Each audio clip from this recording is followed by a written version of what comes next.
Yes, securely attached people can absolutely find themselves in a relationship with a severe avoidant. In fact, it happens all the time. Just due to sheer statistical odds and the absolute high number of avoidants out there, the odds of running into one of them while you're out in the dating world is very high. So many people do find themselves dating a severe avoidant. And many severe avoidants are very good at hiding their avoidance early on.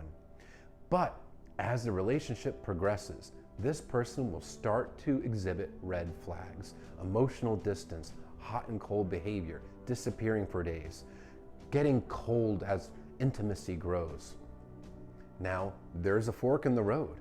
The securely attached person can hold and enforce healthy boundaries, which will either result in the avoidant doing the work to be a more healthy and secure partner and do better with communication, or the relationship will come to its natural conclusion and it just will not last that long.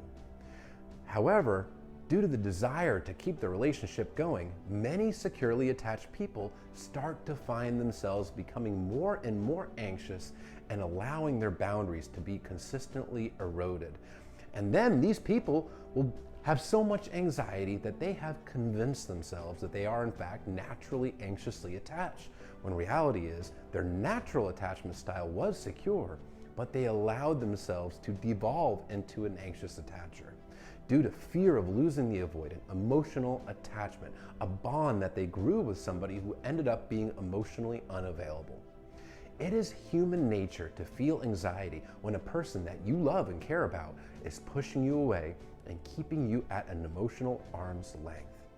It is a very difficult and painful experience. Holding and enforcing healthy boundaries is not an easy thing to do. It's not a recreational activity. But the consequences of allowing someone to step all over your boundaries and to walk all over them is far greater than the consequence of enforcing the boundaries. You're doing yourself more harm in the long run by not enforcing your boundaries.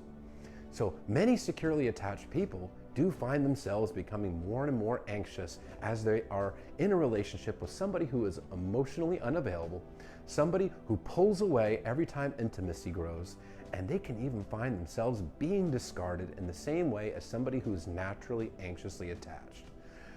About 50% of the adult population is securely attached.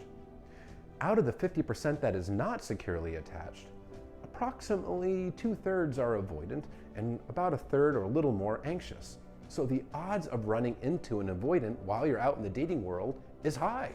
It's very high odds. So some of these people do exhibit a lot of red flags early, like hyper-independence or talking about emotional walls that they have up, or very early on, very hot and cold messaging and texting behavior, being hard to get in person, pulling back when the relationship starts to progress. But some of them can hide it for quite some time. And the longer it goes, the harder it is to enforce boundaries. But that's why it's important to actually have your own boundaries mapped out for yourself. Understand what your boundaries are and the core values that inform them. You're making a roadmap for yourself so you understand what truly aligns with your wants and needs and boundaries and values and what doesn't. The more clarity you add to a situation, the more confident you will be in making decisions, and the more confident you'll be in deciding if this person's behavior aligns with your wants and needs and values or not. But when you don't have your boundaries clearly defined to yourself, things become more murky. It becomes harder to see if this person's behavior is actually in line with what you need and want or not.